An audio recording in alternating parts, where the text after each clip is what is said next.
ગોપેશ્વર મહાદેવના દર્શન કરી ગેનીબેન ઠાકોરે ધન્યતા અનુભવી. સુઈગામ શ્રાવણ મહિનાના બીજા સોમવારના પાવન અવસરે બનાસકાંઠા સાંસદ શ્રીમતી ગેનીબેન ઠાકોરે સુઈગામ તાલુકાના સોનેત ગામે આવેલ ગોપેશ્વર મહાદેવ મંદિર ખાતે દર્શન કરી ધન્યતા અનુભવી હતી. આ પ્રસંગે ગુલાબસિંહ રાજપૂત, રમેશભાઈ ઠાકોર સહિત સ્થાનિક રાજકીય આગેવાનો અને ગ્રામજનો ઉપસ્થિત રહ્યા હતા.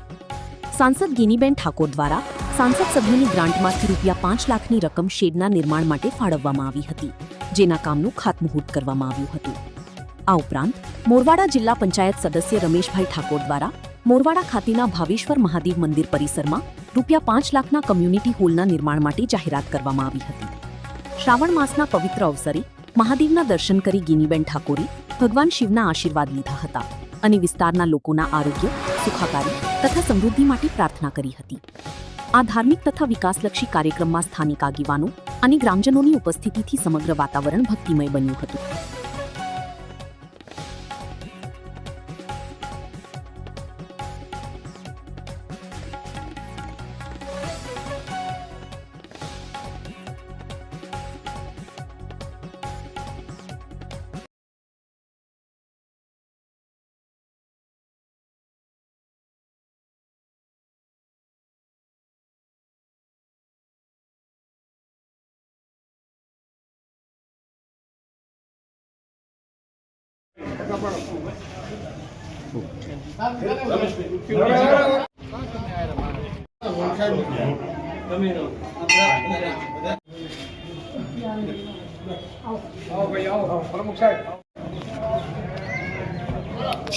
તો ગુલાબ છે પ્રમુખ સાહેબ.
લશ્કર ક્યાં લડાય એ કોઈને ખબર જ નહીં.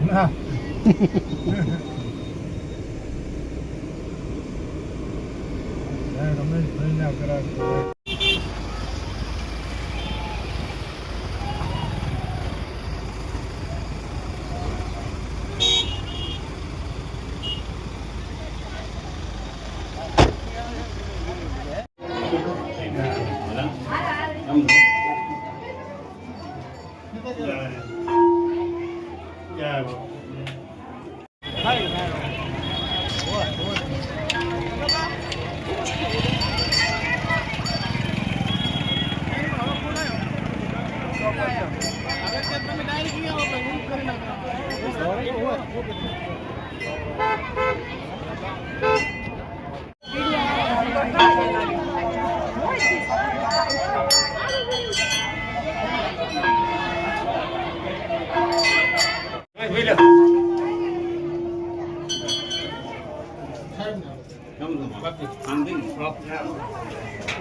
દીપમ દર્શયામિ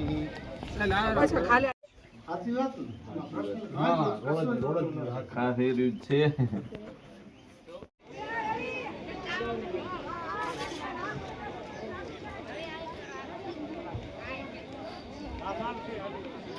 બેનનો આભાર. અને હવે બેનને સ્વાગત આપણે સોનત ગ્રુપના પૂર્વ સરપંચ પૂર્વ કારોબારી અધ્યક્ષ ઉપસ્થિતિને કહીએ છીએ તેમનું સ્વાગત કરે.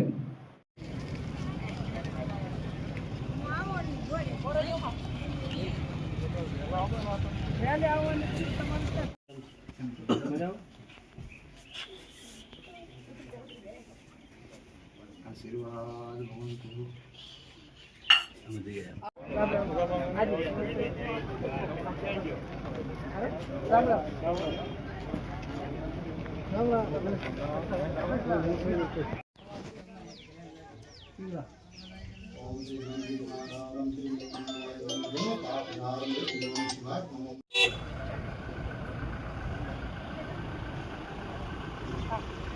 દર્શન કરી આવો.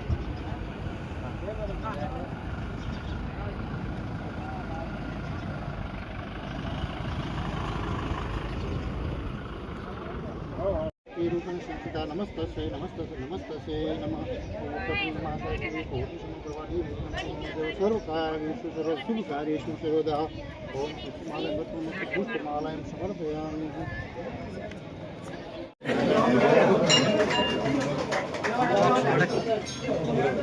3 મહિને દરેક અમારા 62 ગામની એક માંગ હોય છે કે ગોપીચંદ રસ્તો બરાબર. આમ આજુબાજુ ગણીએ તો આ ગોપીચંદ જગ્યા એવી છે કે પાટણ અને બનાસકાંઠા બંનેની સીમા વચ્ચે આવેલી. ગોપેશ્વર મહાદેવ ભૈરવ દાદા અન્નપૂર્ણા પ્રહલાદગીરી બાપુ ઓમ નમઃ પાર્વતી પદે હર હર મહાદેવ.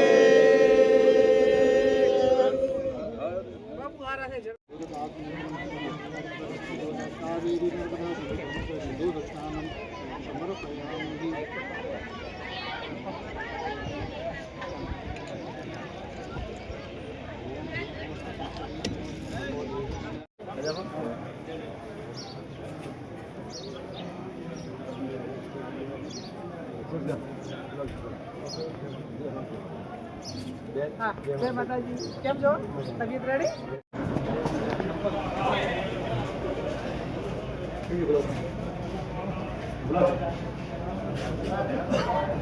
નમસ્તે.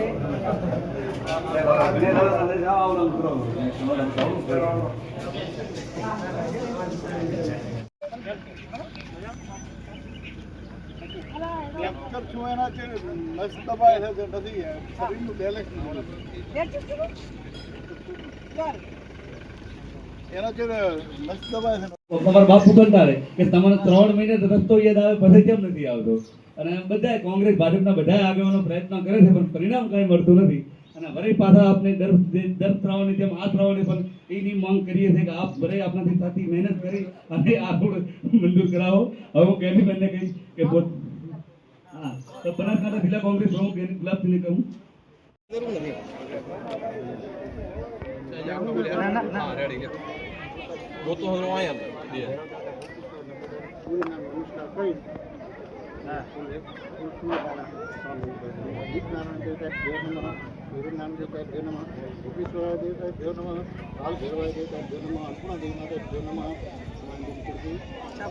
આપણા એમપી બેન શ્રી જ્ઞાનીબેન પધાર્યા અને આપણને આશ્વાસન આપ્યું અને આપણને ભેટ આપી ફૂલની પાંખડી અને ગુલાબસિંહભાઈ પધાર્યા, વિનુજી પધાર્યા, ગોગોજી પધાર્યા, ભરતભાઈ અને આપણા દુઃખ લાડીલા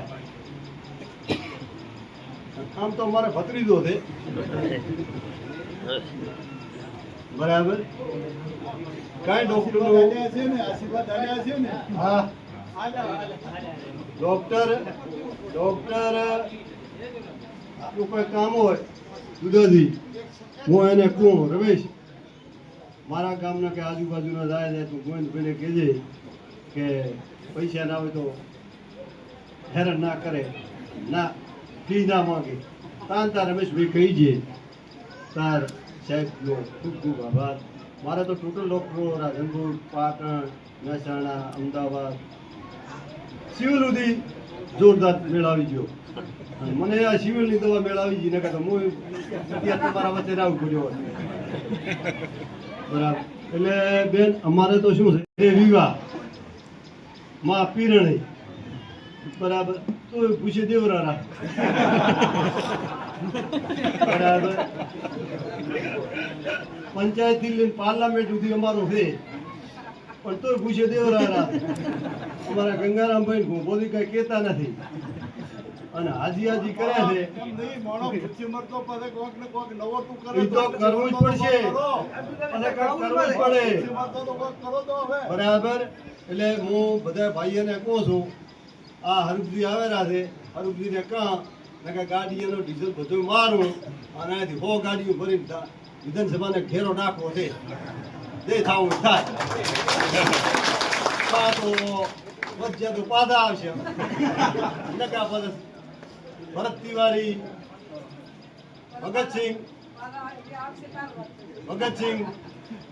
થઈ જશે ભરત તિવારી અને હવે ભૂપતસિંહ હા હુકમની આવી છે એટલે આપ સૌનો ખૂબ ખૂબ આભાર અને આપ સૌ સાથ દેશો તો એક હાથે તાળી પડવાની નથી બરાબર બે હાથે તાળી પાડશે તો જ પડશે અને આપણાને બેને ખૂબ પૂરી પાવણી તરીકે આપ્યો ગુલાબસિંહ ભાઈએ બેને ત્યાં અને પછી ખૂબ ખૂબ એનો આભાર સબૂતરો આપ્યો આપણને એને બરા પંખીઘર સબૂતરો કે હવે આ પંખીઘર કહેવાય હા એટલે ખૂબ એનો આભાર જય હિન્દ આપ્યો વડીલોનો એમના દાદાનો પરિચય આપ્યો કે મારા દાદા એ ધારાસભ્ય હતા ગુલાબભાઈના દાદા એ ધારાસભ્ય હતા અને પોસ્ટ કાર્ડ લખતા હતા એ ટાઈમે આટલી સુવિધાઓ ટેકનોલોજી સોશિયલ મીડિયા નહોતું છતાં પણ લોકોનું કામ કરવા માટે કરીને એમનું કામ હોય તો થઈ ગયા પછી ટપાલ લખાતી અને લોકો 5, 10, 15, 20 જણા જ્યાં મળે ત્યારે કહેતા કે અમારે આ કામ છે એટલે એ વખતના આગેવાનો ઓછું બજેટ હતું વ્યવસ્થાઓ ઓછી હતી પણ છતાં પણ પ્રજાના કામ કરવામાં અગ્રેસિવ હતા અને કોઈ પણ પ્રકારના ભેદભાવ રાખ્યા સિવાય કામ કરતા ત્યારે અમને વર્તમાન પેઢીને એ પૈકીની પ્રેરણા મળે અને લોકોના કામ કરવા માટેની ભગવાન શક્તિ આપે બાપુ સ્વાગત કરતા દુદાજી કા કોમેન્ટ કરતા હતા અને અમે કીધું બાપુ હમણાં શરીર થોડું લોહી ઓછું થયું છે ચાલુ સરકારમાં ઓછું ના થવું જોઈએ પણ તમારું થયું છે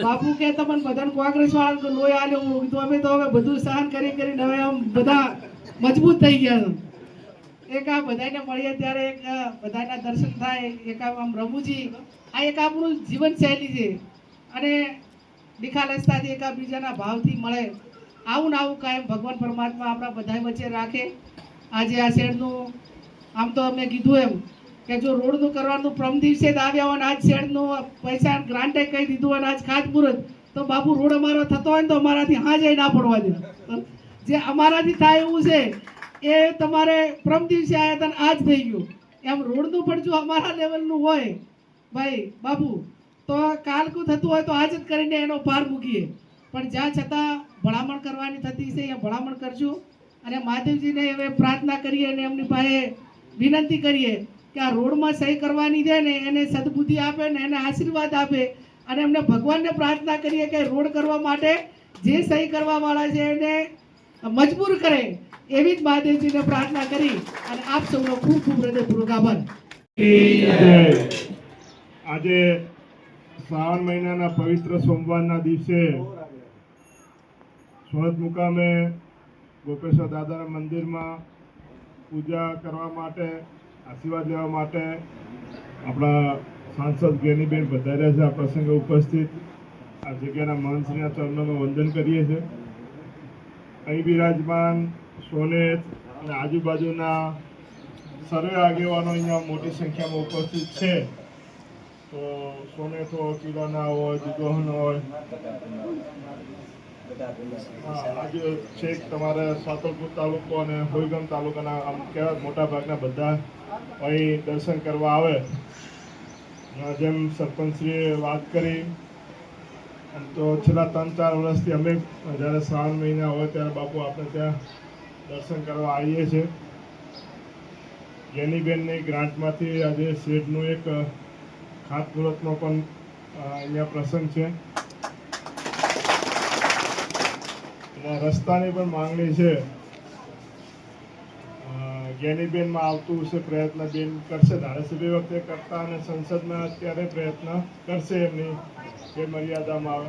આમ તો ગઈ વખતે અમે બધા આવ્યા હતા બાપુ, બધા ડોહા બધા બાથી લઈને બધા અહીં દર્શન કરવા આવ્યા હતા. ત્યાં કીધું હતું કે અમારે શેર ટૂંકું પડ્યું એટલે કહેતા નથી, પણ તો કહીને ગયા હતા કે અમે આવશું તો શું છે આ રસ્તાનો એક પ્રાયોરિટી કરશું. પણ ક્યાંક અમારે કચાસ અમારી રહી ગયાથી નાના મોટું અંતર હતું એટલે કહેતા નથી, પણ બેને પ્રયત્ન કરશે.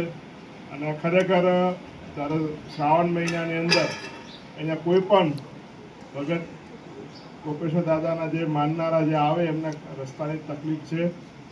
અલગ અલગ યોજનામાંથી પણ થતું હોય ત્યાં પણ પ્રયત્ન કરશે. અને દાદાના આશીર્વાદથી જે આવનારા ભક્તોને તકલીફ ના પડે એવી આજના દિવસે પ્રાર્થના પણ કરીએ. હંમેશા વરસાદની પણ ખેર છે, ભગવાનને પ્રાર્થના કરીએ કે વરસાદ અત્યારે સારો થાય જેનાથી જે ઉગલા ધોનને પણ એને એક જીવત ધોન મળે. અને જેમ શ્રાવણના સોમવારે તો આપણે શિવની ભક્તિ કરીએ, પણ શિવ હંમેશા ઝેર પીવાનું કામ પણ શિવ ભગવાન કરતા હોય. એટલે ક્યારેક જીવનમાં ક્યાંક આપણે પણ ઝેરના ઘૂંટડા પીવા પડે, પીને પણ લોકોનું સારું થાય એના માટે શું આપણે એમના વિચારો પર ચાલીએ એ વિનંતી સાથે આપશું. શ્રાવણ મહિનાની શુભેચ્છાઓ પાઠવી હું પણ ગોપેશ્વર દાદાને પ્રાર્થના કરું મહાદેવજીને કે આપ સૌ જે ભક્તો દર્શન કરવા આવ્યા છો એમની મનોકામના ગોપેશ્વર મહાદેવ પૂરી કરે. શ્રાવણ મહિનો એટલે ભક્તિનો મહિમાનો મહિનો. આ મહિનામાં અરસપરસ એકાબીજા દેવ દર્શન કરવા જાય. અને આપણા હિન્દુ ધર્મની સંસ્કૃતિ પ્રમાણે શ્રાવણ મહિના એટલે શિવનો મહિનો કહેવાય. એમાં શિવ પુરાણ કથાઓ ચાલતી હોય. શ્રાવણ મહિનાના સોમવારનું ખૂબ મહત્વ હોય. આ ધાર્મિક જગ્યામાં ઘણા વર્ષોથી અવારનવારમાં ખાસ કરીને શ્રાવણ મહિનામાં તો મારે આવવાનું થાય છે. આ વિસ્તારના બધા જ સર્વ સમાજના આગેવાનો, વડીલો, સૌ ભાવિ ભક્તો સાથે મળીને આ જગ્યામાં ખૂબ સારી શ્રદ્ધા સાથે બધા કામ પણ કરે છે.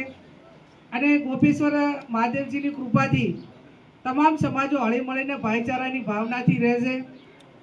હું તો ભગવાનને પ્રાર્થના કરું કે મહાદેવજી તમામને ભાઈચારાની ભાવના સાથે સૌનું કલ્યાણ કરવા માટેના આપ સૌને આશીર્વાદ મળે. ચૂંટણીઓ આવે ને જાય, પણ આ બધા ભેગા બેસી અને એક ધાર્મિકતામાં સારું કામ કરો છો એ ભગવાનની કૃપા કહેવાય. અને આ સંસ્કૃતિ જેવા ગ્રામ્ય વિસ્તારમાં રહી છે. શહેરોમાં તો દર્શન કરવા આવે તો કૂતરી ને કોણ રહે છે ભાડુંમાં એ ખબર ને બધું રમણ ભમણ કાંઈ ખબર જ પડતી નથી એમ. અને હજી આપણી ગ્રામ્ય વિસ્તારની ને એમાં આપણા વિસ્તારની આ બાજુની ધાર્મિકતા, સાંસ્કૃતિક પરંપરાગત પ્રસંગો, ધાર્મિક પ્રસંગો આ બધા ખૂબ સાથે મળીને સારી રીતે ઉજવે છે. ત્યારે ભાઈ ગુલાબભાઈએ કીધું એ પ્રમાણે અહીંયા રસ્તાની માગણી છે. હમણાં પ્રમ દિવસે જ ગામના સરપંચને બધા આગેવાનો ભાભર આવ્યા હતા, બાપુ પણ સાથે હતા કે બેન અમારે તમે એકવાર પહેલાં 3 લાખ રૂપિયા પાણીની પરબ માટે કીધું હતું, એટલે અમારે પરબની વ્યવસ્થા થઈ ગઈ છે. પણ જો શેડ થાય તો અહીંયા શ્રાવણ મહિનામાં જમણવાર હોય, ભજન કીર્તન હોય તો જગ્યા થોડી સાંકડી પડે છે. એટલે બાપુ એને વગર કીધે કે 3 બોલર છું ને 2 2 લાખ રૂપિયા વધારાના 12 મહિના મોડું થયા એના, એટલે હા એ મોડું ભાઈ એનું વ્યાજ ગણવાનું. પહેલા પણ 5 લાખ રૂપિયાનું પક્ષી ઘરાઈ બનાવ્યું હતું. આ જગ્યાની અંદર હું ભાગ્યશાળી છું કે ગોપેશ્વર મહાદેવજીની જગ્યામાં એ ધારાસભ્યના 5 લાખ વાપરવા માટેનો તમે બધે મોકો આપ્યો અને સંસદની ગ્રાન્ટ વાપરવાનો પણ તમે બધે મોકો આપ્યો અને સાંસદ હતી તો આપ્યા, ના હોત તો કંઈ શક્ય નહોતું. ત્યારે વિકાસના કામોમાં બધા સાથે મળીને કામ કરે, ધાર્મિકતાનું કામ હોય, ગામના વિકાસનું કામ હોય તો પક્ષાપક્ષીથી દૂર રહી અને આ વિસ્તારનો સારી રીતે વિકાસ થાય. જે જરૂરિયાત કામોની હોય એ અલગ અલગ યોજનાઓમાંથી લાવીને બધા સાથે મળીને કામ કરે. રસ્તામાં ગુલાબભાઈએ કીધું એમ કે એ ટાઈમે ખૂબ પ્રયત્નો કર્યા હતા. 7 કિલોમીટર જેટલો રસ્તો છે, થોડું એસ્ટિમેટ લાંબુ છે, પણ હવે એ ધારાસભ્યને ગુજરાત લેવલનું છે એટલે મુખ્યમંત્રી સડક યોજના એ ગુજરાત સરકારમાં છતાં પણ ભારત સરકારમાં પ્રધાનમંત્રી સડક યોજનામાં પણ એની દરખાસ્ત એ સરપંચને જે એના કાગળો શું જોઈએ એ તારું ઓનલાઈન એનું પોર્ટલ ઉપર ખોલે ત્યારે એ કાગળો કરાવજો, એટલે 2 બાજુ લડો, જ્યાં વહેલો મેળાવે ત્યાં બાપુ, બરોબર ને? એ બાજુ એ ચાલુ રાખીએ, આ બાજુ એ ચાલુ રાખીએ.